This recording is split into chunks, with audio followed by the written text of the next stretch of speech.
সম্মানিত বিশেষ অতিথিবৃন্দ, আমার সামনে উপস্থিত আমার প্রাণপ্রিয়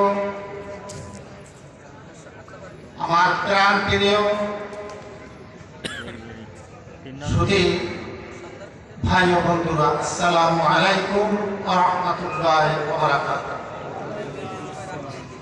আজকের এই বিশাল সমাবেশে এ পর্যন্ত আমরা অত্যন্ত গুরুত্বপূর্ণ কথা শুনেছি। আমরা দীর্ঘ 16টি বছর কথা বলতে পারি নাই, বাড়িতে থাকতে পারি নাই। স্বৈরাচারী শেখ হাসিনা সরকার আমাদের নেতৃবৃন্দকে ফাঁসির কাস্টে ঝুলিয়ে হত্যা করেছে। আমাদের প্রিয় রাহবার, আমাদের প্রাণের পাখি আল্লামা